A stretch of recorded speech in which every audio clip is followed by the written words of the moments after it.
नमस्कार, जय भीम बांधवांनो. आज औसागर येथे जयंती साजरी होत आहे. विश्वरत्न डॉक्टर बाबासाहेब आंबेडकर यांची जयंती साजरी होत आहे आणि मोठ्या उत्साहात जयंती साजरी होत आहे. इथे बाहेरचे वक्ते पण बोलवले आहेत, तरी तुम्ही त्यांचं भाषण वगैरे सर्व ऐकून घ्या आणि जयंती पूर्ण बघा. मित्रांनो, सर्व धर्मियाकडून ही जयंती साजरी होत आहे. इथं नमस्कार. आज आहोत आपण औसा डेपो येथे, एस टी महामंडळचा औसा डेपो येथे. इथं आज आंबेडकर जयंती निमित्त खूप चांगला कार्यक्रम साजरा होत आहे इथं. तर त्यासाठी माझे मित्र अमरने रात्रभर खूप मेहनत घेतली आहे आणि ते आता परत हजर झाले तयार होऊन जयंतीसाठी. तर तुमचं काय बोलणं आहे की काय काय बनवलंय रात्री जेवणासाठी? हे आमचे परम मित्र सहकारी हो का सरासाठी आपण पहिल्यांदा सत्कार ठेवायचे. सत्कार वगैरे काय नको मला, काय नाही होतं. राज औसा येथे जयंतीच्या निमित्त सर्व उत्साहाचं वातावरण आहे.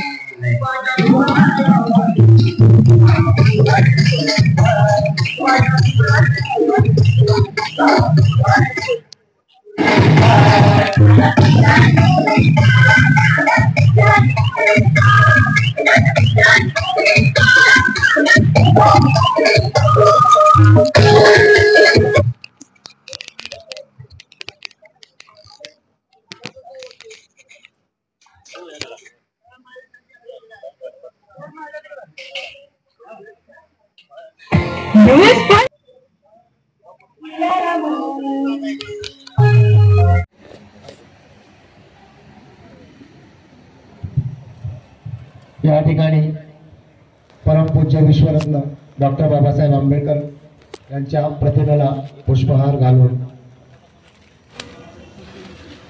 या ठिकाणी प्रमुख मार्गदर्शक संजय स्वारीकर सर, अध्यक्ष पाटील साहेब यांच्या शुभ हस्ते प्रतिमेचं पूजन, दीप प्रज्वलन होत आहे.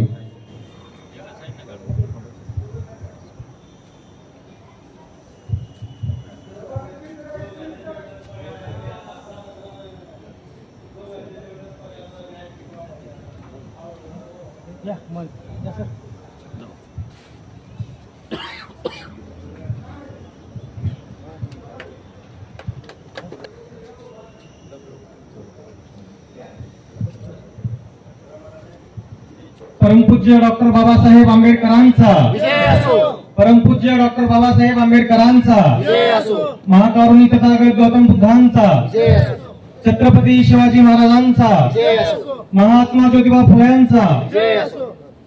या ठिकाणी मान्यवरांच्या शुभ हस्ते आपण या ठिकाणी कार्यक्रमाची सुरुवात केलेली आहे. आघाड्याच्या वतीनं दोन्ही महामानव, ज्या महामानवानं या भारत देशामध्ये स्त्री शिक्षणाचा पाया रचला, स्त्री शिक्षणाचे कट्टर पुरस्कर्ते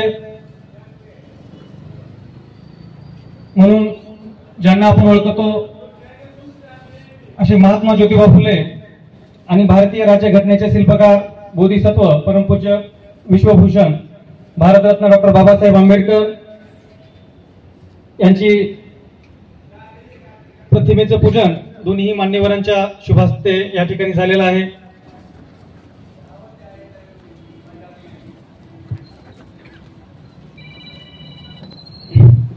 या ठिकाणी आपण आलेल्या प्रमुख पाहुण्यांचा सत्कार करून घेऊ आणि पुढील कार्यक्रमाला सुरुवात करू. आजच्या कार्यक्रमाचे अध्यक्ष आपल्या आगाराचे लाडके आगार व्यवस्थापक साहेब पाटील साहेब यांचा सत्कार करण्यासाठी मी रोशन पटेल आणि नागनाथ मेकले या दोघांना विनंती करतो की आपण साहेबांचं पुष्पहार शाल श्रीफळ देऊन सत्कार करावा.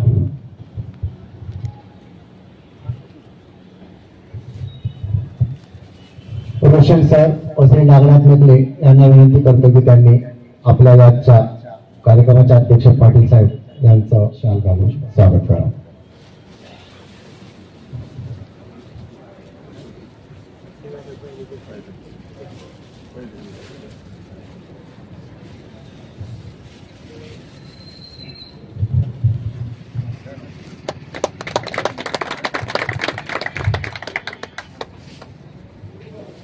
धन्यवाद मेकले साहेब, धन्यवाद पटेल साहेब.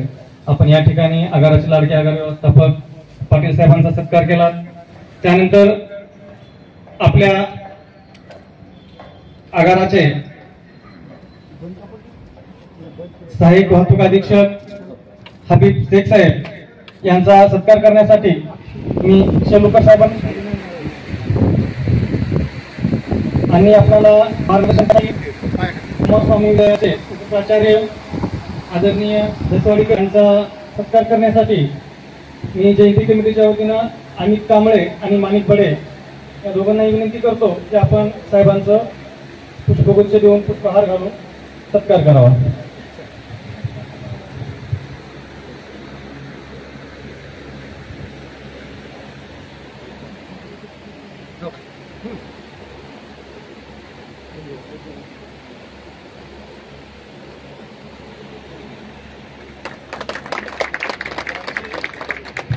सरांची ओळख सांगायचं म्हणलं तर सर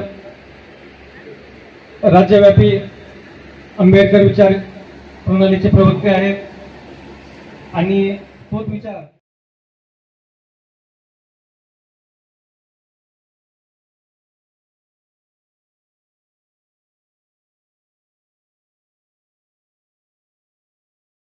साहेब यांचा सत्कार करण्यासाठी मी डेपोमध्ये सर्व कार्यक्रम जे उरुरीने पार पाडतात असे राहुल सुरवंशे यांना मी विनंती करतो की आपण मडावी साहेबांचा शाल श्रीफळ देऊन सत्कार करावा.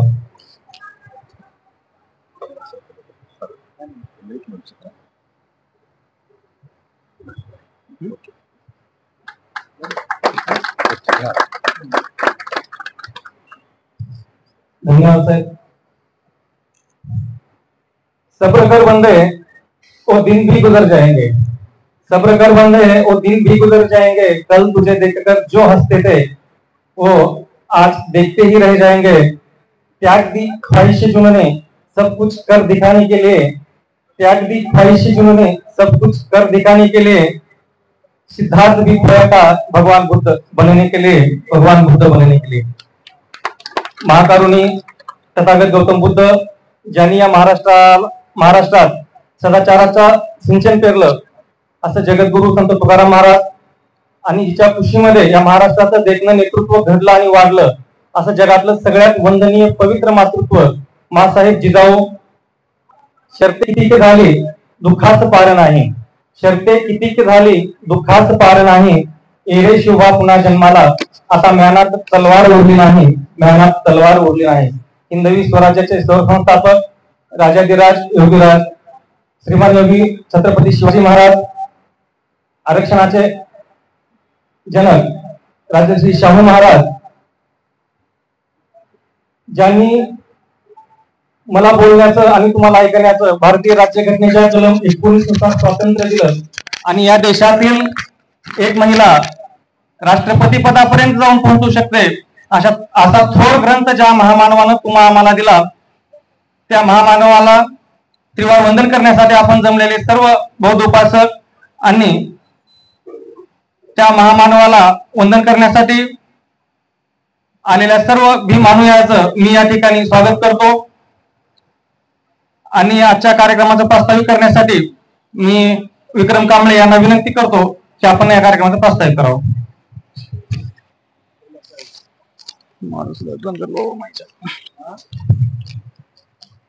विश्वनाथ शांतीचा संदेश देणारे महाकारुणी तथागत भगवान गौतम बुद्ध, आज आपण या ठिकाणी डॉक्टर बाबासाहेब आंबेडकर यांची 133वी जयंती करण्यासाठी एकत्र जमलेलो आहोत. या उत्सव समितीने खूप प्रतिवर्षाप्रमाणे आपली जयंती उत्सव साजरी करतो.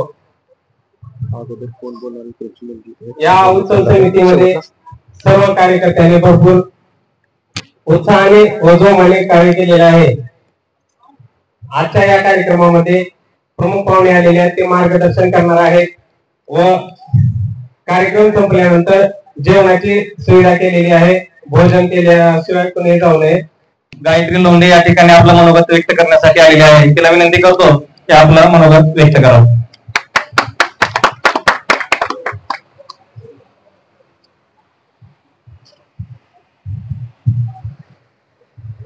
दीन दलितांचे तलवार होऊन गेले, अन्यायाविरुद्ध प्रहार होऊन गेले.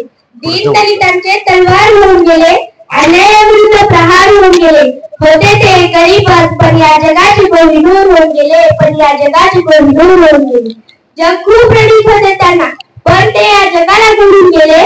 अरे यांना अजूनही कळत नाही, वर्गाच्या बाहेर बसून सुद्धा ते या भारताचे संविधान घेऊन गेले, या भारताचे संविधान घेऊन गेले. असे या महामानव डॉक्टर बाबासाहेब आंबेडकर यांच्या जयंतीनिमित्त सर्वप्रथम नमन करून मी माझ्या भाषणास सुरुवात करते. बाबासाहेबांच्या नावामध्ये त्यांचे वैशिष्ट्य आहे. बाबासाहेब म्हणजे बाणेदार ते स्वभावाने, बारकाईने अभ्यास करणारे, सातत्य बौद्ध धर्माचे हेतू त्यांचा सर्वसामान्य समाजात विकास बदलवणारे. आणि आंबेडकर म्हणजे आनंद सर्वसामान्याचे जुने आणला, बेधडक सत्याग्रह केला चौदार तळ्याचा. डगमगलेली संकटे आल्यावर तरी ते समाज उन्नतीचे रस्ते भारतीय संविधानाचे.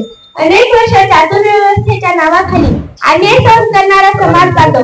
ज्यांना खायला भाकरी, प्यायला पाणी आणि चालायला रस्ता मिळणं कठीण होतं, अशा दीन दुबळ्यांच्या व्यथा जाणून त्यांचे अश्रू पुसण्याचे काम त्यांनी केले. होते अंधारलेले जीवन, दिसत नव्हते प्रकाशाचे किरण. होते अंधारलेले जीवन, दिसत नव्हते प्रकाशाचे किरण. पुसण्यास त्यांचे अश्रू दिले दीन दलितांना दिसे जीवन, दिले दीन दलितांना दिसे जीवन. अवतरला एक महामानव, नाव त्याचे डॉक्टर भीमराव. अवतरला एक महामानव, नाव त्याचे डॉक्टर भीमराव. अशा या महामानवाचा जन्म मध्य प्रदेशातील मूळ या गावी 14 एप्रिल 1891 मध्ये झाला. त्यांच्या वडिलांचे नाव रामजी व त्यांच्या आईचे नाव धर्मबाई होते. बाबासाहेबांना वाचण्याचा छंद लागला तो त्यांच्या वडिलांमुळे, आणि तो वाचण्याचा छंद त्यांच्या संविधान निर्मितीच्या आसमंत ठरला. मुळातच बाबासाहेबांना अभ्यासाची आवड असल्याने त्यांनी BA, MA, डॉक्टरशाहीत, मास्टरशाहीत अशा अनेक पदव्या संपादन केल्या.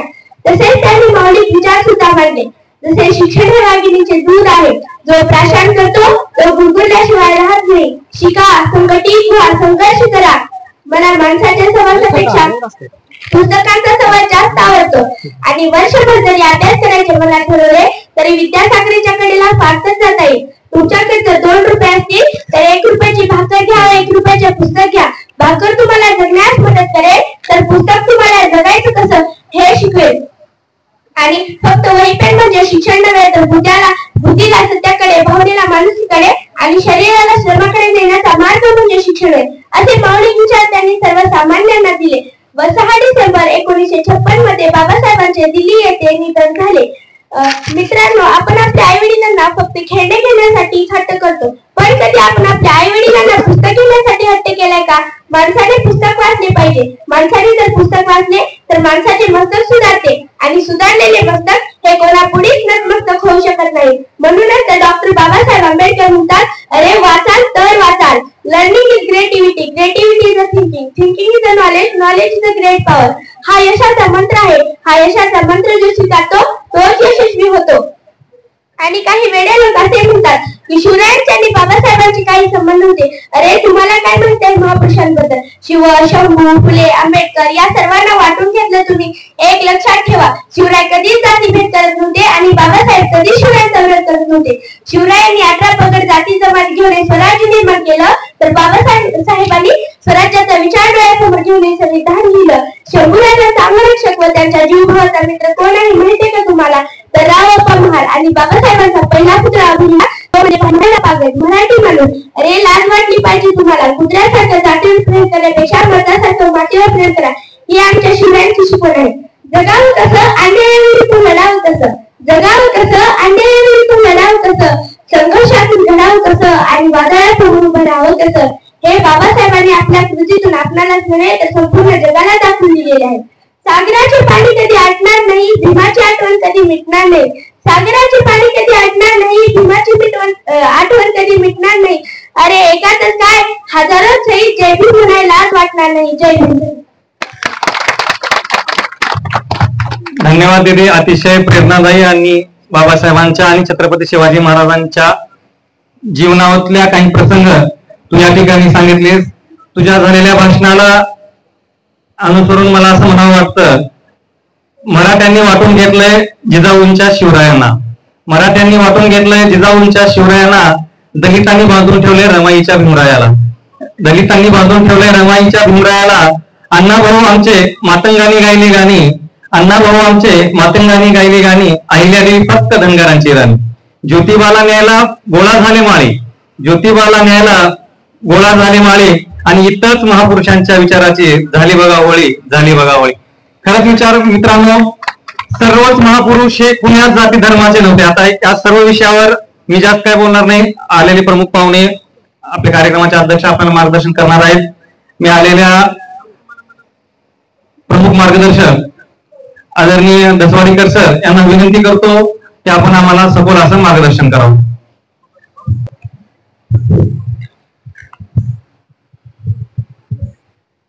या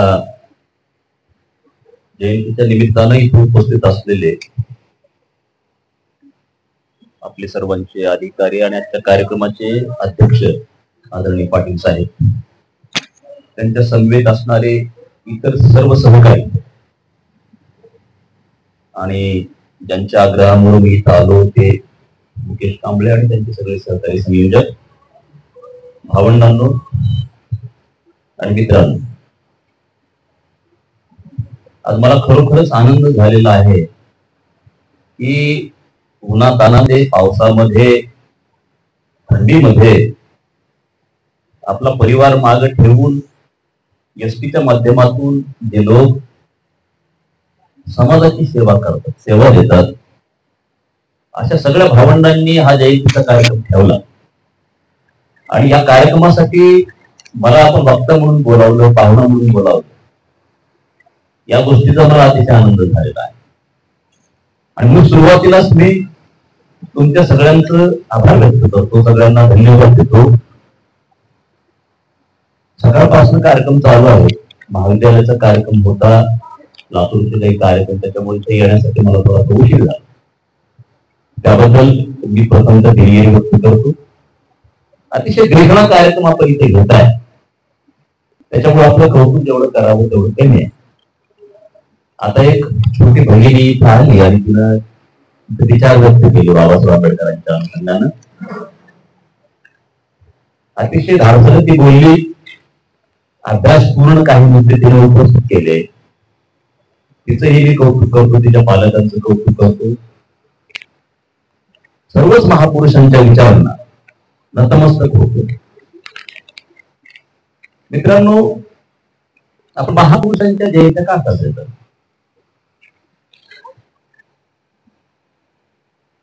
जयंतीच्या निमित्तानं महापुरुषांचं जे चरित्र आहे, त्यांचं जे व्यक्तिमत्व आहे, त्यांचं जे कार्य आहे, त्यांचा विचार, त्यांचा व्यासंग, त्यांचा त्याग, या सगळ्या बाबींचं अवलोकन झालं पाहिजे. आणि त्यातून त्यांचं अनुसरण करणारा जो समाज आहे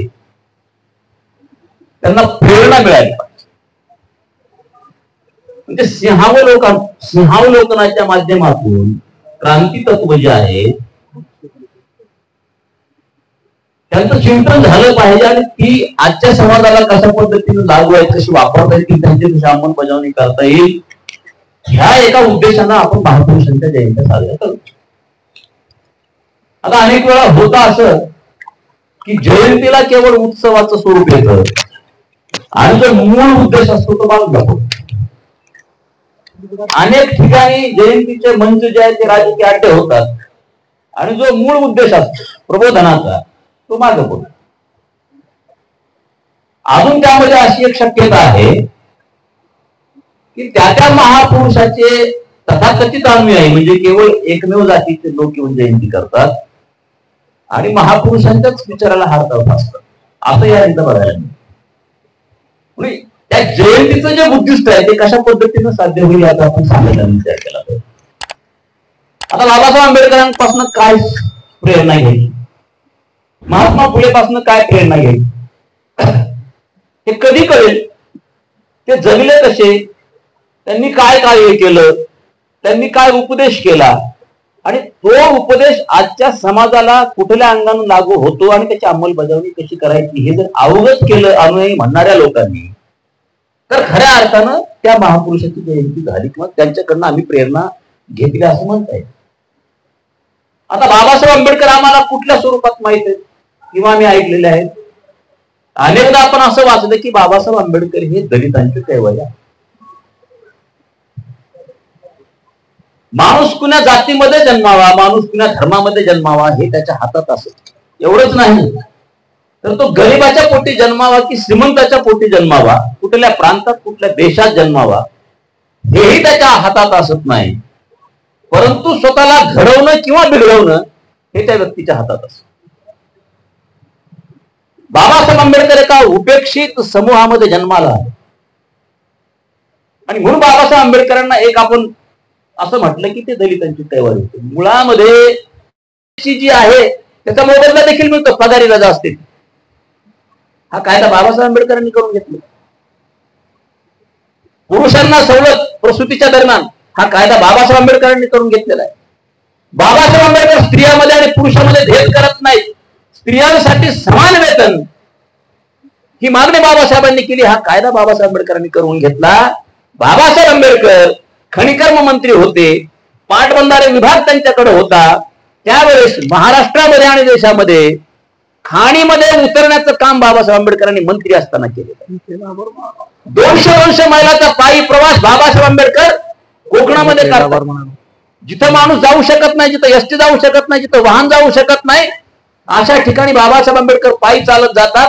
कशासाठी चालत जातात? तिथले कामगार जे आहेत कुठल्या परिस्थितीमध्ये काम करतात हे बघण्यासाठी बाबासाहेब आंबेडकर स्वतः जातात. आणि मग त्यांनी निरीक्षण केलं आणि या बाबी त्यांच्या लक्षात आल्या की काम करण्याच्या ठिकाणी हायजेनिक अशा पद्धतीचं वातावरण असलं पाहिजे, चांगल्या सवलती तिथे मिळाल्या पाहिजेत, आरोग्यदायी उपाय योजना तिथं असल्या पाहिजेत. एवढंच नव्हे तर त्यांची राहण्याची सोय योग्य झाली पाहिजे. अपघात होऊ नये म्हणून त्यांना जे काही एड्स आहेत, अपघात निरोधी एड्स जे आहेत, अशा पद्धतीचे जे काही हेल्मेट असेल किंवा अजून कुठली काही समजा साधन सामुग्री असेल ती त्यांना मिळाली पाहिजे. ही संपूर्ण जबाबदारी सरकारने घेतली पाहिजे. ही भूमिका बाबासाहेब आंबेडकर मांडतात आणि त्यामधनं आज ज्या सगळ्या कामगारांना सवलती मिळालेल्या आहेत त्या बाबासाहेब आंबेडकरांनी त्यावेळेस भूमिका घेतल्यामुळे मिळाल्या.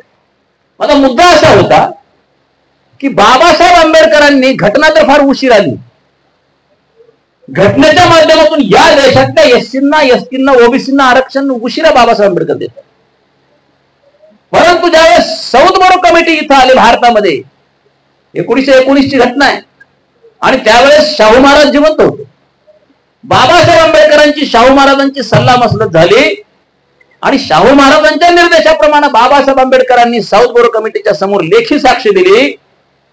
1920 चा कायदा झाला आणि 1920च्या कायद्यानुसार पहिल्यांदा मराठा समाज शैक्षणिक आणि सामाजिक दृष्ट्या मागास म्हणून मतदार याद्यामध्ये त्यांची नोंद झाली आणि त्यांच्या राजकीय आरक्षणाची सुरुवात 1920 ला बाबासाहेब आंबेडकर आणि शाहू महाराजांनी करून घेतली. म्हणजे आजची जी आरक्षणाची मागणी आहे ही मागणी गैर नाही. ही सुरुवात 1920 ला बाबासाहेब आंबेडकर आणि शाहू महाराजांनी केली आणि त्यानंतर ज्यावेळेस घटना लिहिली गेली त्यावेळेस बाबासाहेब आंबेडकरांनी 340व्या कलमाची तरतूद केली. 340व्या कलमानुसार बाबासाहेब आंबेडकर सांगतायत की या देशातले जे एससी आहेत, इथले जे आदिवासी आहेत, ट्राईब्स जे आहेत, यांच्या व्यतिरिक्त ज्या मागास जाती जमाती आहेत त्यांचा एक सर्वे देशभर झाला पाहिजे, त्याचा अहवाल तयार झाला पाहिजे आणि अशा किती जाती आहेत तत्काळ घटना तयार करून इम्प्लिमेंट करणं आवश्यक होतं. त्या इमर्जन्सीमध्ये सगळ्याच गोष्टी करणं शक्य नव्हतं. पण बाबासाहेब आंबेडकरांनी 340 कलम निर्माण केला आणि सांगितलं की सर्वे करून अशा जातींचा शोध घ्या आणि त्यांना देखील आरक्षण द्या. ही भूमिका बाबासाहेब आंबेडकरांनी मांडलेली आहे. बाबासाहेब आंबेडकर फक्त बोलके सुधारक नव्हते, ही भूमिका मांडून बाबासाहेब बसले नाहीत किंवा कलम हे संविधानामध्ये या कलमाची तरतूद करून बाबासाहेब बसले नाहीत. तर ज्यावेळेस बाबासाहेब आंबेडकर या देशाचे पहिले कायदे मंत्री झाले आणि झाल्याच्या नंतर बाबासाहेब आंबेडकरांनी नेहरू सरकारकडे मागणी केली की आपण ठरवलेलं आहे की एससींच्या, एसटींच्या व्यतिरिक्त या देशामध्ये जे इतर मागासवर्गीय लोक आहेत यांचा सर्वे करून त्यांना सवलत देण्याचं काम, आरक्षण देण्याचं काम आपल्याला करायचंय. ही भूमिका बाबासाहेब आंबेडकरांनी कायदेमंत्री असताना मांडली. परंतु त्यावेळेसच्या सरकारच्या गोठामध्ये असलेले जे काही जमीनदार लोक होते काँग्रेसमध्ये त्यांनी बाबासाहेब आंबेडकरांच्या भूमिकेला विरोध केला. दुसरा मुद्दा असा होता की त्याच वेळेस बाबासाहेब आंबेडकरांनी हिंदू कोड बिल सभागृहामध्ये मांडलेलं होतं. आता हे हिंदू कोड बिल काय होत? आज ज्या स्त्रिया स्वातंत्र्य भोगत आहेत ते लागू झालं पाहिजे ही भूमिका बाबासाहेब आंबेडकरांनी घेतली. उदाहरणार्थ, पित्याच्या नंतर मुलाला त्याच्या संपत्तीमध्ये वारसा हक्क मिळतो, तो मुलीला मिळाला पाहिजे ही भूमिका बाबासाहेब आंबेडकर घेतात. त्या माध्यमातून विधवा विवाहाला मान्यता मिळाली पाहिजे ही भूमिका बाबासाहेब आंबेडकरांनी घेतलेली आहे. महिलेला घटस्फोट घेता आला पाहिजे इच्छा असेल तर ही भूमिका बाबासाहेब आंबेडकरांनी घेतलेली आहे. त्याच्यानंतर तिला पुनर्विवाह करायचा असेल तर तिला करता आला पाहिजे, ते स्वातंत्र्य तिला असलं पाहिजे ही भूमिका बाबासाहेब आंबेडकर घेत आहेत. म्हणजे धर्माच्या चुकीच्या ज्या चालीरीती होत्या, ज्या कस्टम्स होत्या, त्या नाकारून इथल्या स्त्रीला पुरुषाच्या बरोबर वागवल्या गेलं पाहिजे, तिला स्वातंत्र्य मिळालं पाहिजे, सन्मानानं जगता आलं पाहिजे ही भूमिका बाबासाहेब आंबेडकरांनी कायदेमंत्री असताना हिंदू कोड बिलाच्या माध्यमातून घेतली. त्याला विरोध झाला. नेहरूंनी शब्द दिलेला होता की मी हिंदू कोड बिल मान्य करेन. दोन मुद्द्यावरती बाबासाहेब आंबेडकरांना नाकारलं नेहरू सरकारनं. एक आयोग ओबीसी साठीचा आणि दुसरा जो मुद्दा होता तो होता हिंदू कोड बिलाचा. तुम्ही जर शब्द देऊन जर माझी मागणी मान्य करत नसाल तर तुमच्या कायदेमंत्री पदाला मी लात मारतो म्हणून बाबासाहेब आंबेडकरांनी लात मारली आणि कायदेमंत्री पदाचा राजीनामा दिला. या दोन बाबीसाठी ही जी सगळी जी मागणी होती ती केवळ दलितांसाठी नव्हती. तमाम स्त्रिया, इव्हन ब्राह्मण स्त्रिया, वेगवेगळ्या धर्माच्या आणि समाजाच्या स्त्रिया यांच्यासाठी आणि ओबीसी साठी बाबासाहेब आंबेडकरांनी कायदेमंत्री पदाला लात मारलेले, त्याग केलाय. जगाच्या इतिहासामध्ये त्या देशाचा प्रथम कायदेमंत्री राजीनामा देतो ही घटना केवळ आणि केवळ भारतामध्ये घडली आणि ही बाबासाहेब आंबेडकरांच्या माध्यमातून घडली. हे बाबासाहेब आंबेडकरांचं व्यक्तिमत्व होतं. बाबासाहेब आंबेडकरांचं हृदय या पद्धती सगळ्यांना कवटाळण्याचं काम बाबासाहेब आंबेडकर करत होते. नेहमी आपण म्हणतो की आर्थिक निकषावर आरक्षण पाहिजे. मुळामध्ये बाबासाहेब आंबेडकरांनी आर्थिक निकषावर आरक्षण दिलेलं आहे. बीपीएलच्या माध्यमातून मिळणाऱ्या सवलती, पिवळ्या राशन कार्डाच्या माध्यमातून मिळणाऱ्या सवलती, घरामध्ये माणूस जर आजारी पडला मेडिकलच्या माध्यमातून मेडिकल बिल काढून तुम्हाला मिळणारे आर्थिक मुभा, कितीतरी उदाहरणं सांगता येईल. या पद्धतीची तरतूद बाबासाहेब आंबेडकरांनी केलेली आहे. किंवा आपण शिक्षण घेत असताना एबीसीचा फॉर्म भरत होतो. आपल्याकडं कुठलाही विद्यार्थी जर असेल तर तो एबीसीचा फॉर्म भरून त्याला मोफत शिक्षण मिळतं. ह्या सगळ्या गोष्टींची, बाबींची तरतूद बाबासाहेब आंबेडकरांनी भारतीय संविधानामध्ये केली. आणि हा देश जगामध्ये सगळ्यात मोठा देश, शक्तिशाली देश कसा होईल ही संकल्पना बाबासाहेब आंबेडकरांनी मांडली. पाटबंधारे मंत्री असताना एक भूमिका बाबासाहेब आंबेडकरांनी घेतली. बाबासाहेब आंबेडकर असे म्हणाले की मी या देशामधल्या सगळ्या मोठ्या नद्या जोडणार आहे आणि ते काम त्यांनी सुरुवात केलं. त्या नद्यावरती मी धरणं उभा करणार आहे. तेही काम बाबासाहेब आंबेडकरांनी सुरुवात केलं. पंजाबचा सोना जो प्रकल्प आहे किंवा भाकरा नांगल प्रकल्प आहे, आपण शिकलं पुस्तकामध्ये शिकत असताना इतिहासाच्या भूगोलाच्या, जगात सगळ्यात मोठं उंच जे धरण आहे ते भाकरा नांगल धरण आहे. पण ते बाबासाहेब आंबेडकरांचं ब्रेन चाइल्ड आहे हे लक्षात घ्या. ती संकल्पना बाबासाहेब आंबेडकरांची होती. बाबासाहेब आंबेडकर म्हणायचे की सगळ्या नद्यांनी जोडणार आहे, नद्यावरती धरणं उभा करणार आहे. दामोदर व्हॅली प्रकल्प बाबासाहेब आंबेडकरांनी यशस्वी केला, भाकरा नांगल, सोना प्रकल्प यशस्वी केला. आणि ते म्हणाले की हे धरण पूर्ण उभा केल्याच्या नंतर या धरणावरती मला वीज निर्माण करायची आणि जगाच्या तुलनेत सगळ्यात स्वस्त दरानं ही वीज मी माझ्या भारतातल्या शेतकरी बांधवांना देणार आहे. अशा पद्धतीची घोषणा बाबासाहेब आंबेडकरांनी केलेली होती. आणि ही सगळी धरणं बाबासाहेब आंबेडकरांनी त्या काळामध्ये उभा केली. बाबासाहेब आंबेडकरांच्या चरित्राचा अभ्यास करत असताना या सगळ्या मुद्द्यांचा आपण साकल्याने विचार केला पाहिजे. कामगाराविषयी कितीतरी कायदे त्यांनी तयार केले. मी परत त्याची पुनरुक्ती करणार नाही, काही गोष्टी तुमच्या समोर नमूद केलेल्या आहेत. आणि मग सगळ्यात मोठा आविष्कार बाबासाहेब आंबेडकरांच्या कर्तृत्वाचा कुठला असेल तर जगातल्या सर्व संविधानापेक्षा सर्वश्रेष्ठ अशा पद्धतीचं संविधान बाबासाहेब आंबेडकरांनी निर्माण केलं. 2 वर्ष 11 महिने 18 दिवस राब बाबासाहेब आंबेडकर राबले.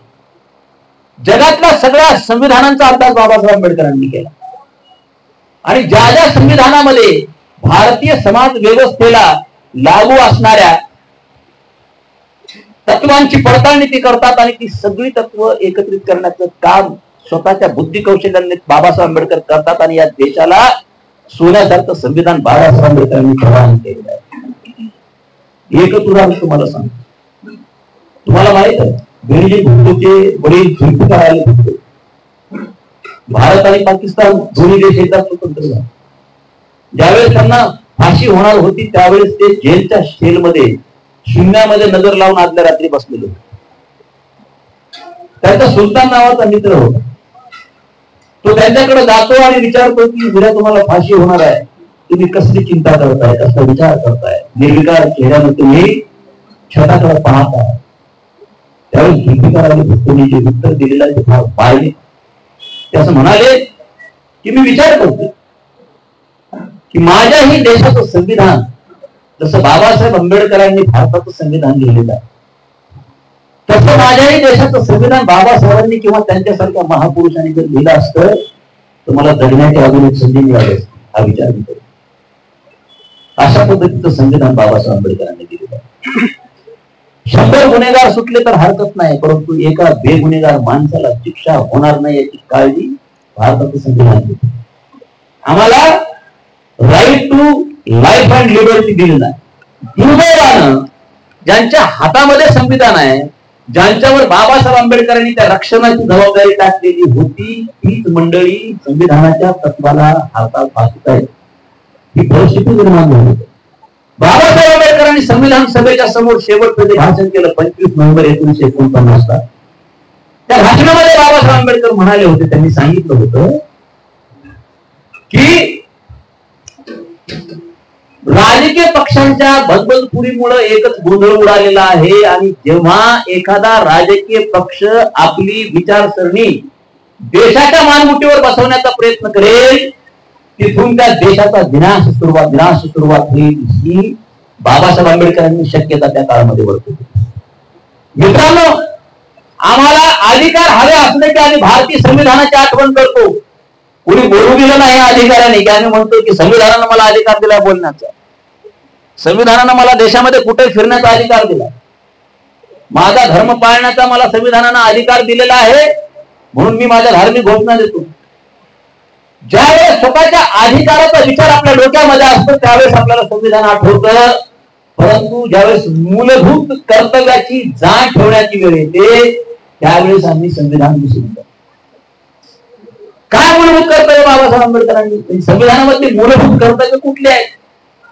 हे 2-3 महत्वाचे मूलभूत कर्तव्य मी तुम्हाला सांगणार. पहिला भाग की भारतीय संविधानामध्ये इथल्या ज्या जाती आहेत, इथले जे धर्म आहेत, लिंगभेद जो आहे, प्रांत जे आहे, वेगवेगळ्या भाषा बोलणारे लोक जे आहेत, त्या सगळ्या सीमा मर्यादा यांना छेद देत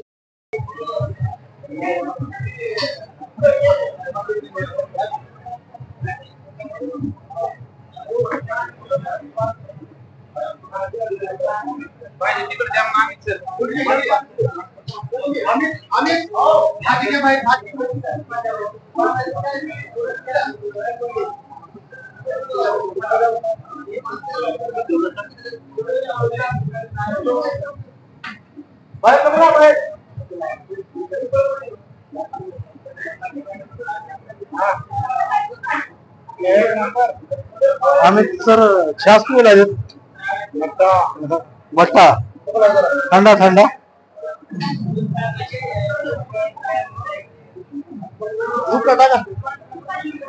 फोटो वगैरे असले व्हिडिओ बनते डायरेक्ट युट्यूब पहिले घालला वाटतं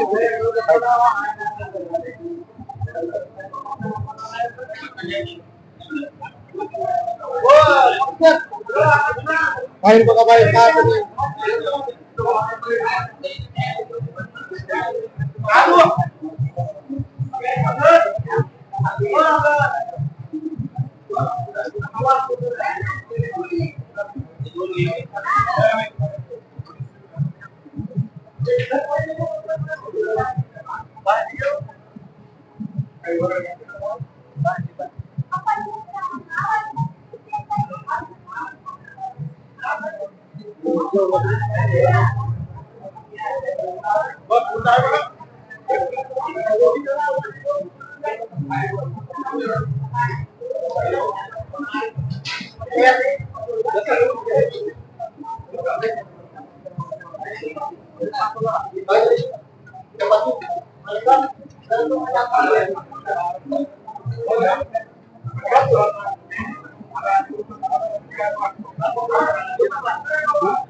भारतीय प्रकाशन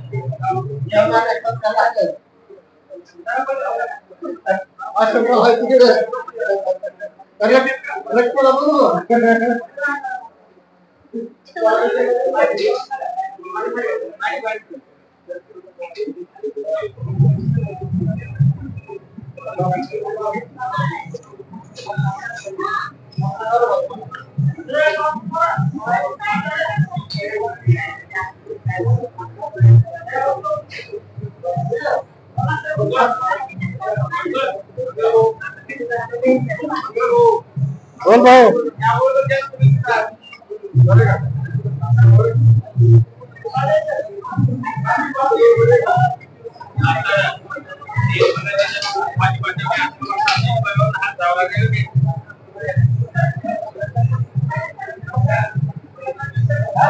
बात बोल रहा था